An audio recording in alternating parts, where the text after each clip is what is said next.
Knee pain, back pain, shoulder pain, ఎటువంటి మొండి నొప్పులనైనా తగ్గించే clinic Indo British advanced pain clinic. ప్రస్తుతం హకింగ్పేటలో ఉన్నాము. మనతో పాటు బాధితులు, కాంగ్రెస్ నేతలు కూడా ఉన్నారు. మల్లారెడ్డి అక్రమ కబ్జాల గురించి, అతను చేసిన అరాచకాల గురించి మాట్లాడడానికి మనతో పాటు ఉన్నారు. చెప్పండి, ఈ మల్లారెడ్డి అక్రమ భూములు, భూ కబ్జాలు చాలా ఎక్కువ అయిపోతుంది, అందరూ బయటకు వస్తున్నారు, వాటి గురించి మీరేమంటారు?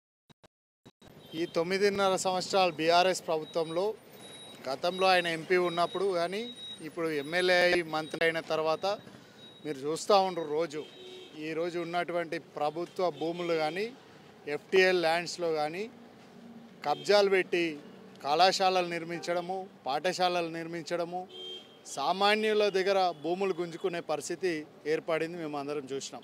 బెదిరించి ఈ విధంగా చేయడం కరెక్ట్ కాదు. వారు మంత్రిగా ఉండి మరి మేడ్చల్లో డిగ్రీ కాలేజీ నిర్మాణం చేపట్టలేకపోయింది, కానీ ఉన్నటువంటి వాళ్ళ కాలేజీలు, వాళ్ళ స్కూలు, హాస్పిటల్ ఈరోజు చూస్తూ ఉంటే అక్కడ సూర్యారం కానీ ఇక్కడ షామీర్పేట గిట్ట ఒక హోటల్ నిర్మించారు. దాని వెనుక గిట్ట ఎఫ్టీఎల్ ల్యాండ్ కబ్జా పెట్టారు. ఇక్కడ మైసమ్మగూడలో ఎఫ్టీఎల్ ల్యాండ్లలో కబ్జాలు పెట్టారు. ఈరోజు ఏంటంటే వేల కోట్లు, లక్షలు దోచుకునే విధంగా పట్టి పీడిస్తూ ఈరోజు హాస్పిటల్స్ కానీ స్కూళ్ళు, కళాశాలలు నిర్మించినవన్నీ దాదాపు సగం భూములన్నీ కబ్జాలు పెట్టినాయే తప్ప ఆయన కొన్న భూములు ఎక్కడా లేవు. మరి ఈ విధంగా ప్రజలకు సేవ చేయాల్సిన అవసరం ఉన్నటువంటి ప్రభుత్వంలో, గత కాంగ్రెస్ ప్రభుత్వంలో ఇచ్చినటువంటి భూములు, రైతులకి వ్యవసాయం చేసుకోవడానికి ఇచ్చినటువంటి భూములను గిట కబ్జాలు పెట్టడం జరిగింది. ఎఫ్టీఎల్ ల్యాండ్లను కబ్జా పెట్టడం, అదేవిధంగా గత ప్రభుత్వంలో ఇచ్చినటువంటి కాంగ్రెస్ ప్రభుత్వంలో ఇచ్చిన భూములను గిట వీరు వివిధ దశలలో డబుల్ బెడ్రూమ్ ఇండ్ల కోసము, కలెక్టరేట్ల కోసము గుంజుకున్నారు. మరి కేసీఆర్ గారు చెప్పారు కదా, మా బిడ్డ, అల్లుడు, కొడుకు ఎవరు తప్పు చేసినా కానీ జైల్లో పెడతామన్నారు. మరి మంత్రి మల్లారెడ్డి గారు ఈరోజు కనిపిస్తూ ఉన్నాయి. 4.5 సంవత్సరాలు ప్రభుత్వంలో అనేక అవకతవకలు జరిగినప్పుడు ఒక్క విషయంలో అయినా చర్య తీసుకున్నారా? మరి డిప్యూటీ సీఎంగా ఉన్న రాజయ్య గారినేమో తొలగించడానికి వచ్చింది, మల్లారెడ్డి గారు మంత్రిగా ఉంటే ఎందుకు తొలగించలేకపోయింది ఆ ప్రభుత్వం? మరి కబ్జాలకు మీరే ఒత్తాసు బలికి ఉన్నటువంటి పేద ప్రజలను పొట్టగొట్టారు తప్ప పేద ప్రజలకు న్యాయం చేసింది ఏం లేదు, దోసుకుండే తప్ప ప్రజలకు చేసింది ఏం లేదు అనేది స్పష్టంగా ఈరోజు అర్థమవుతా ఉంది. మల్లారెడ్డి కాంగ్రెస్ ప్రభుత్వంలో చేరుతా అంటున్నారు, దానికి మీరేమంటారు? ఇంతగా ఆయనకు అలవాటైన పనే ఇది. జనరల్గా ఆయన వచ్చిందే రాజకీయాల కొరకు, ప్రజాసేవ కొరకు వచ్చినటువంటి సందర్భం ఎప్పుడు లేదు. ఆయన రాజకీయ జీవితం మీరు ఒకసారి ఆలోచించండి. మొట్టమొదటిగా తెలుగుదేశం ప్రభుత్వంలో ఆయన చెప్పడమే, నేను పైసలు ఇచ్చి తెచ్చుకుంటా టికెట్, ఎవరు అడ్డులేరు నాకు. ఆయన వ్యాపార సామ్రాజ్యాన్ని విస్తరించడానికి తప్పితే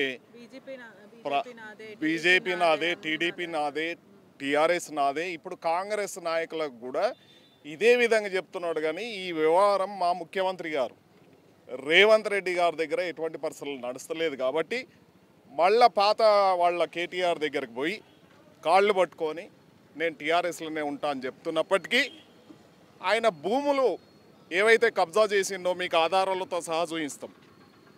మేము ఎక్కడెక్కడ ఉన్నా అతను భూములు కబ్జా చేసిన ల్యాండ్ సుమారుగా మీకు తెలిసిన వరకు ఎక్కడెక్కడ ఉన్నాయి? నేను మూర్జింతలపల్లె మండల వాస్తవ్యాన్ని, నా సొంత గ్రామం కేశవరం గ్రామం. మా గ్రామంలో గిరిజన భూములు 47 ఎకరాల భూములు 33, 34 సర్వే నంబర్లో నిర్దిష్టంగా ఆరోపణ కాదు, ఇది నగ్న సత్యం. ఆయన కబ్జా చేసుకున్నది 9 మంది భిక్షపతి అనే గిరిజన రైతు దగ్గర. వాళ్ళ అన్నదమ్ములు 9 మంది అయితే మీరు చూడండి, అర్ధరాత్రి 12:30కు వాళ్ళ పిల్లల దగ్గర, వాళ్ళందరి దగ్గర మీకు డబ్బులు ఇస్తామని చెప్పేసి 2.5 కోట్ల బెదిరించి అర్ధరాత్రి 12:30 గంటలకు అప్పటి కలెక్టరు వీళ్ళందరూ కూడా బాధ్యులే దాంట్లో. సో అక్కడ రిజిస్ట్రేషన్ చేసుకోవడం జరిగింది. అసలు ఏ రిజిస్ట్రేషన్ ఉంటుంది ఆ రాత్రి పూట? ఆర్టీఓ ఎట్లా సహకరిస్తారు? అమ్మ, ఒక సామాన్యునికి ఇక్కడ కానీ మీరు రాష్ట్రంలో కానీ ఎక్కడైనా ఒక సామాన్యునికి రిజిస్ట్రేషన్ నార్మల్గా పోతేనే వానికి 1,00,000 క్వశ్చన్స్ ఉంటాయి. అటువంటిది అర్ధరాత్రి 12:30కు ఏ రకంగా ఈ కల్వకుంట్ల కుటుంబం ఆ మల్లారెడ్డికి రిజిస్ట్రేషన్ చేస్తుంది? అది ఒకటే సమాధానం చెప్పండి. టీఆర్ఎస్ నాయకులకు సూటిగా ప్రశ్నిస్తున్నాం. అయ్యా మీరే వినండి, ఎక్కడైనా అర్ధరాత్రి 12:30కు గిరిజనుల భూములు 12:30 అర్ధరాత్రికి ధరణిల రిజిస్ట్రేషన్ జరుగుతుందా? ఈ రాష్ట్రంలో ఎక్కడైనా జరిగిందా? జరగడానికి అవకాశం ఉందా? మీరు ఒక్కసారి ఆలోచన చేయండి. దాన్ని ఈరోజు 47 ఎకరాల భూమి, అక్షరాల 47 ఎకరాల భూమి గిరిజనుల భూములు వాళ్ళకు పొట్ట గడిస్తే కానీ పరిస్థితి వెళ్ళినటువంటి పరిస్థితులలో వాళ్ళకి 2.5 కోట్ల రూపాయలు ఈ అర్ధరాత్రి ఇస్తా అని చెప్పి 2 లక్షల రూపాయలు ఇచ్చాను వాళ్ళకి. ఈరోజు కూడా మొన్న ధర్నా కూడా చేసినాం మేము. మీరు గుర్తుంచుకోండి, మీ టీవీ వాళ్ళే వచ్చిండ్రు, ఆర్టీవీ వాళ్ళు వచ్చిండ్రు. అక్కడ ధర్నా కూడా ఎక్కడైతే జాగా ఉందో అక్కడ ధర్నా చేయడం జరిగింది. దయచేసి ఈ ఈ ఈ కలెక్టర్ గారికి కూడా మొన్న ఇచ్చినాం, రిప్రజెంటేషన్ ఇచ్చినాం. దాని మీద కేసు కూడా బుక్ అయింది, విచారణ జరుగుతుంది. తప్పకుండా ఆ 47 ఎకరాల భూమి గిరిజనులకు చెందేటట్టు చేస్తాం. మా రేవంత్ రెడ్డి గారు దీని మీద విచారణ జరిపి నిజాలు నిగ్గు తేల్చి ఆ గిరిజనులకు చెందేటట్టు చేస్తాం. అదే రకంగా దాని ముందల మరి మల్లారెడ్డి ఎందుకు ఎప్పుడు స్పందించాడు అంటే, ఎవరైనా గిరిజనులు బయటకు వచ్చి, రైతులు బయటకు వచ్చి మా భూములన్నీ కబ్జా అయినాయి అని చెప్పి వాళ్ళు మాట్లాడితే ఇదంతా ఫేక్ న్యూస్, కేవలం ఇదంతా నా మీద ఎలిగేషన్స్ అంటే, ఈయనకు ప్రభుత్వం అన్నా లేకపోతే పోలీస్ వ్యవస్థ అన్నా ఇదంతా ఏం భయం ఉండదు అతనికి? అంటే అమ్మాయి ఎప్పుడు ప్రభుత్వంలో ఉంటుండే కాబట్టి కొనేస్తూ ఉంటాడు, ప్రభుత్వంలో ఉంటుండే అధికార పార్టీలో మంత్రిగా చెలామణి అయితే ఇటువంటి కబ్జాలు చేస్తున్నాడు కాబట్టి ఆటోమేటిక్గా మంత్రివర్యులు అధికారులు తప్పకుండా వింటారు ఆయన మాట. అంటే ఇప్పుడు కూడా కాంగ్రెస్ లో జాయిన్ అవ్వడానికి అదే అంటారా? అతను చేసిన తప్పులని కప్పిపుచ్చుకోవడానికి అధికారం మీ దగ్గర ఉంది కాబట్టి దీంట్లో జాయిన్ అవ్వాలి అని అనుకుంటున్నాడా? తప్పకుండా, దాంట్లో అనుమానమే లేదు. ఏమంటారు? దాంట్లో అనుమానమే లేదు. 100% నిజం. ఆస్తులు కాపాడుకొని కబ్జాల నుంచి ఆయన కబ్జా భూములన్నీ రీస్టోర్ చేసుకొని తప్పకుండా అట్లే ఉందామనే ఉద్దేశంతో నా భూములను కాపాడుకుందామనే తప్ప ఏనాడు ఏ పేదవానికి, మొన్న మా హనుమంతరావు గారు చెప్పిండ్రు, మాజీ ఎమ్మెల్యే మల్కాజ్గిరి గారు చెప్పిండ్రు, ఈయన ఏ ఒక్కరోజు హాస్పిటల్ పేరు మీద కానీ కాలేజీలల్లో కానీ ఏ ఒక్కరికన్నా రాయితీ ఇచ్చిన వాళ్ళు ఉంటే దేనికంటే దానికి సిద్ధమని చెప్పిండు. మీరు ఇప్పుడే రీసెంట్గా చూసిండ్రు, బఫర్ జోన్లో 8 ఎకరాలు కబ్జా చేస్తే దాన్ని సరే అక్కడ ఉన్న అధికారులు ఇంతకుముందు ఉన్న అధికారులు కాబట్టి ఏదో తూతూ మంత్రంగా కూలగొట్టిండు. కానీ తప్పకుండా అక్కడ ఉన్నటువంటి బఫర్ జోన్ కానీ ఇక్కడనే మేము రీసెంట్గా కూడా ఇక్కడ ఈ అలియాబాద్ చౌరస్తాలో కూడా పిస్తా హౌస్ దగ్గర కూడా 10 ఎకరాలు కూడా అది కబ్జా ల్యాండ్, మొత్తం కబ్జా ల్యాండ్ అంటలేం. దాంట్లో బఫర్ జోన్ ఉంది, శిఖం ల్యాండ్ ఉంది. దాంట్లో కూడా కన్స్ట్రక్షన్ చేసింది కాబట్టి దాన్ని కూడా కలెక్టర్ గారు విచారిస్తున్నారు. తప్పకుండా కూడా దాని మీద కూడా ప్రభుత్వం చర్య తీసుకుంటుంది. ఎక్కడైతే ఈయన అవినీతి కబ్జాలకు పాల్పడి, ఈయన ఒక్కడు కాదమ్మా, ఈయనకు దగ్గర చెంచాలు చిన్న మల్లారెడ్డిలు చాలా ఉన్నారు. మండలికి ఒక 5-6 చిన్న ఊరికి ఒక చిన్న మల్లారెడ్డిలు కబ్జా. మా ఊర్లోనే ఉన్నాడు ఒకడు, వాని పేరు చెప్తే వాడు పెద్దోడు అయిపోతాడు. కానీ మేము ఆల్రెడీ విచారణకు కలెక్టర్ దగ్గర పెట్టినాం. ఎవరిని చూసుకొని వీళ్ళంతా ఈ కబ్జాలు పెడుతున్నారు? మల్లారెడ్డి కల్వకుంట్ల కుటుంబం, దాంట్లో ఏమాత్రం తేడా లేదమ్మా. మల్లారెడ్డి కేర్ ఆఫ్ మల్లారెడ్డి కబ్జాలకు కబ్జాదారు, కబ్జా కోరు, కనిపించని నయీం. లోపల నయీం కంటే తీవ్రవాదం ఉంది. ఆయన్నేమో మర్డర్లు చేస్తే ఈయన బతికున్న వాళ్ళను చావగొడుతున్నాడు. ఈ కబ్జాలు చేసి నిరుపేదలను, పూర్తిగా భూములు లేనటువంటి వాళ్ళను, వాళ్ళ దగ్గర పాపం వ్యవసాయం చేసుకొని బతికేటోళ్ళను ఆశ చూపి వాళ్ళకి ఏమి ఇవ్వకుండా అధికార మదంతో ఎన్ని రోజులు చేసినటువంటి అక్రమాలను, భూ కబ్జాలను తప్పకుండా ఈ ప్రభుత్వం వెలికి తీసి ఆయన కబ్జాలను మొత్తం ఆక్రమించుకున్నటువంటి భూములను అందరినీ నిరుపేదలకి చేసి ఆయనకు తప్పకుండా శిక్ష పడేటట్టు చేస్తారని మా కాంగ్రెస్ కార్యకర్తలందరికీ నమ్మకం ఉంది. అదేవిధంగా ప్రజలను కూడా భయప్రాంతులకు గురి చేసి ఎవరైతే బయటకు వచ్చి మాట్లాడే ప్రయత్నం చేస్తున్నారో వాళ్ళందరినీ బెదిరించి రౌడీలను పెట్టుకొని వాళ్ళని కొట్టించి ఇదంతా కూడా చేస్తున్నట్టు కూడా తెలుస్తుంది. వాస్తవానికి అది 100% బెదిరించుడు అనేది వాస్తవం. ఏదేమైనప్పుడు కానీ మీ ఆర్టీ ద్వారా ఒకటి వినిపిస్తున్నా, ఏంటంటే మల్లారెడ్డి అవసరము కాంగ్రెస్ గవర్నమెంట్కు లేదు అనే విషయానికి సుస్పష్టంగా చెప్తున్నా. ఏదేమైనా మల్లారెడ్డి మాత్రము చిల్లరపల్లె చిప్పకూడు తినుడు తథ్యము. దీనికి కాంగ్రెస్ పార్టీ కార్యకర్తలంతా వెయ్యికలతో చూస్తున్నారు. కాంగ్రెస్ పార్టీ గిట్ట అతను చేసిన అక్రమాలని ఒక్కొక్కటి వెలికితీసి తొందరలోనే చిప్పకూడు తినుడు మాత్రము తథ్యము. ఈ విషయంలో కాంగ్రెస్ పార్టీకి ఆయన అవసరం లేదు. ఆయన రావడం గిట్ట కాంగ్రెస్ పార్టీ కార్యకర్తల గిట్ట ఎవరు జీర్ణించుకోరు. ఇంకోటి ముఖ్యంగా ఆయన ప్రధాన అనుచరుడు మా దగ్గర మూడుచింతలపల్లిలో, వాళ్ళ పేర్లు చెప్తే వాళ్ళు పెద్ద లీడర్లు అవుతారు, మాకేం భయం లేదు. కానీ లక్ష్మాపూర్ గ్రామంలో గవర్నమెంట్ ల్యాండ్ 5 ఎకరాలు ఆక్రమించుకొని అక్కడ ప్రహారీ గోడ నిర్మించి 3 రూములు నిర్మించినట్టు కలెక్టర్ గారికి ఎంఆర్ఓ గారికి దృష్టికి వచ్చింది. వాళ్ళు కూడా కాంగ్రెస్లోకి రావడానికి ఎవడైతే కబ్జాకోర్లు ఉన్నారో మేము అందరిని ఆహ్వానిస్తున్నాం. కాంగ్రెస్ ప్రజాపాలన మీద ముఖ్యమంత్రి రేవంత్ రెడ్డి గారు ఏవైతే కార్యక్రమాలు చేస్తున్నారో దానికి ఆకర్షితులై చాలామంది రావడానికి ప్రయత్నం చేస్తున్నారు. ప్రజలకు సేవ చేసుకోవడానికి కాంగ్రెస్ పార్టీ అంటే ఇష్టంతో వస్తున్నారు. వాళ్ళందరినీ ఆహ్వానిస్తాం.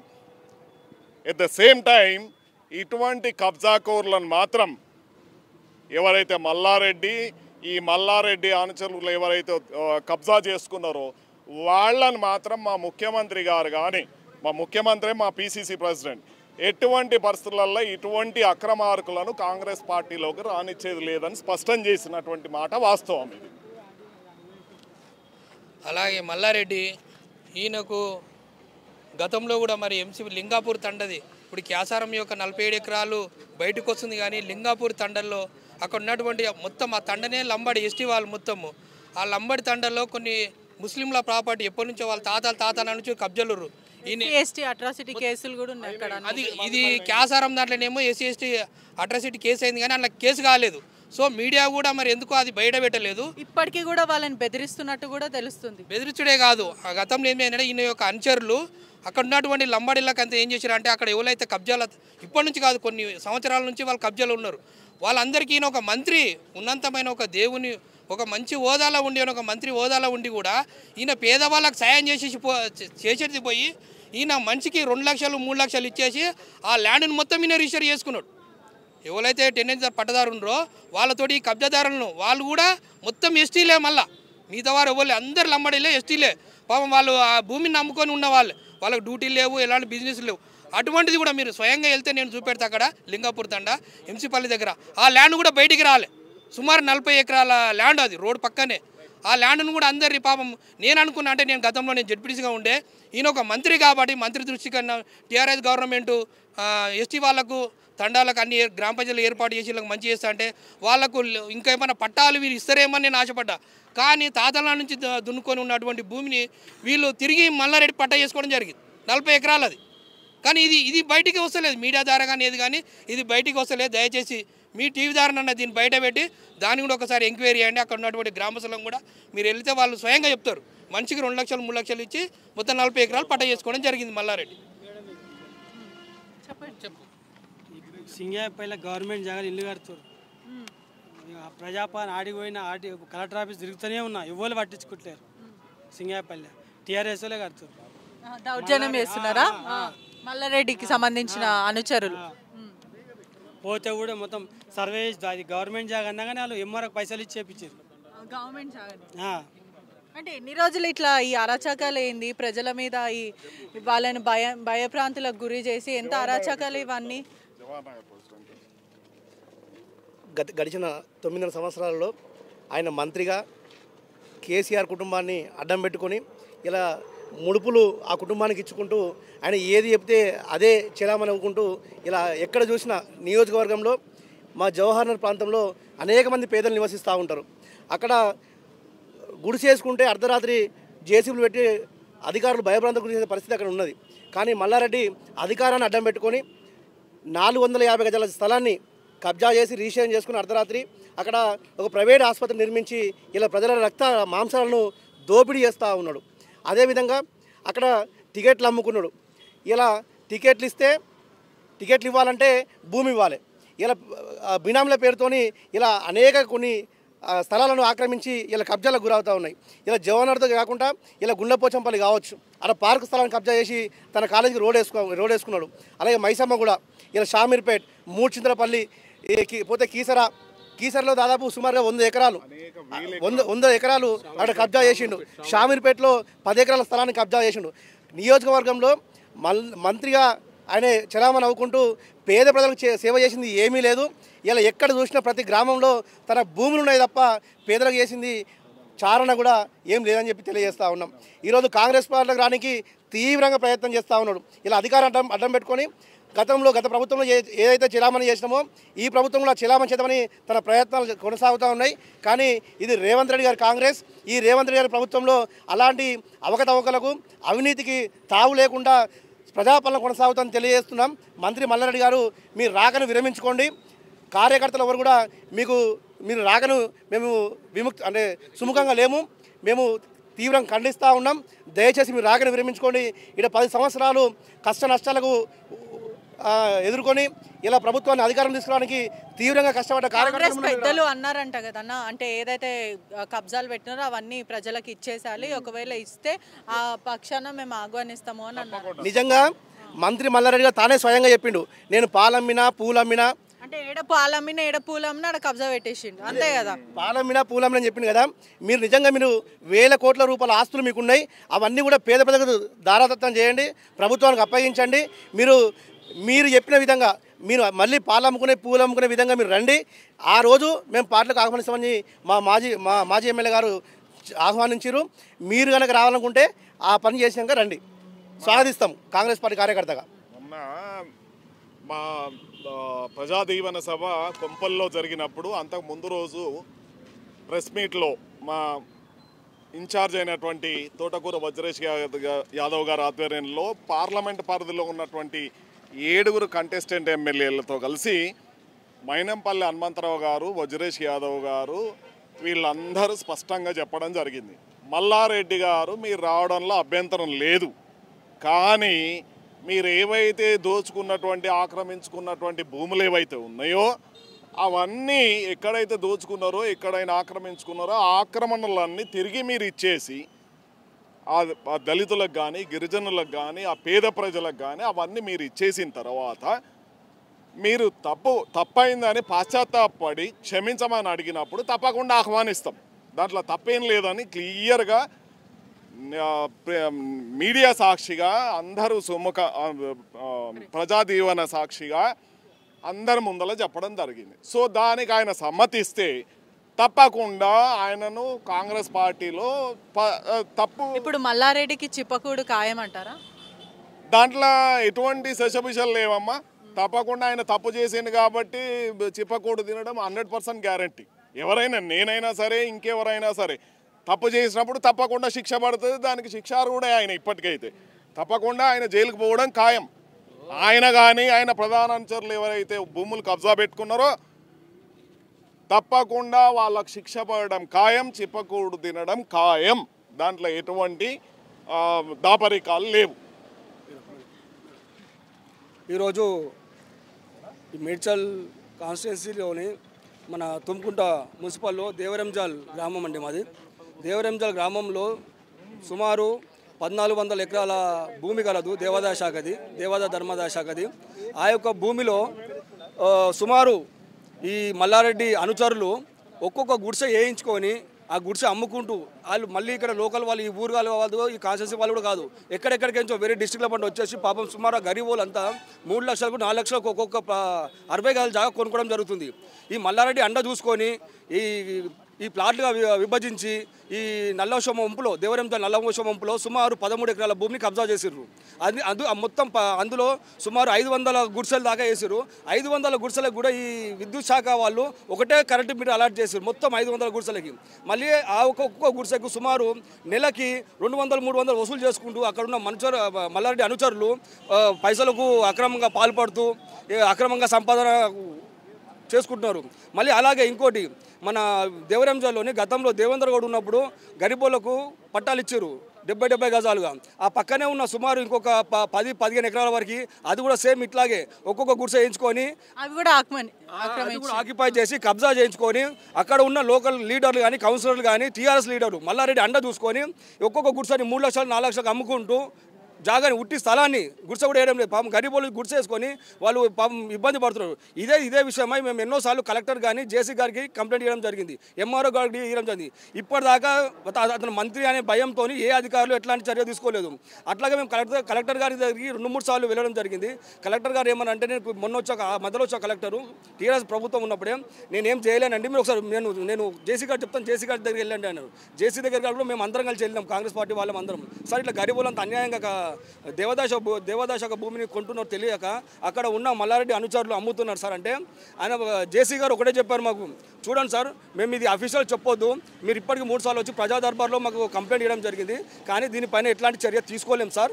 మంత్రి గారు మమ్మల్ని బెదిరిస్తున్నాడు, మంత్రి మమ్మల్ని ట్రాన్స్ఫర్ చేస్తా అంటున్నాడు, సస్పెండ్ చేపిస్తా అంటున్నాడు, దానికోసం మేము ఏం చేయలేం సార్ అని చెప్పి మల్లారెడ్డికి ఆయన నియంత్రణ పాలనకి అతను చేసే అక్రమాలకి అతను బెదిరింపులకి పాల్పడుతూ ఇట్లాంటి అధికారులని జేసీ గారిని కలెక్టర్ గారిని భయపట్టిస్తూ అతను యథేచ్ఛగా ప్రభుత్వ భూమిని కబ్జా చేస్తున్నాడు. దయచేసి ఇప్పటికైనా మా దేవరంజల్లో ఉన్న దేవదాశక భూమిలో ఉన్న నల్లవచ వంపులో ఉన్న ఒక 13 ఎకరాలు కానీ ఇక్కడ మళ్ళీ ఇంకోటి ఆ 2 కబ్జా చేసిన జాగాలకి అతను మా ఫస్ట్ నుంచి కూడా సుమారు ఒక 25-30 ఏళ్ళకించి వీకర్ సెక్షన్ ఖాళీ ఉంటే దానికి మల్లన్న ఖాళీ అని పేరు పెట్టుకున్నాడు ఈ మల్లారెడ్డి. అంటే ఆయన సొంతం జాగా తాతలు సంపాదించిన జాగా ఏదో ఇచ్చినట్టు అతనికి మళ్ళీ ఇంకోటి అంటే అతని దగ్గర ఉన్న అనుచరులు ఆయనకు ఎవరు లేదు, కబ్జా చేస్తున్నాడు. అతను సొంతం తాత మల్లారెడ్డి కాలనీ అని పెట్టేసుకోండి, మల్లన్న కాలనీ అని రాజు. మీరు ఇప్పుడే రండి దేవరంజాలకి, మేము స్వయంగా తీసుకెళ్తాం అక్కడికి.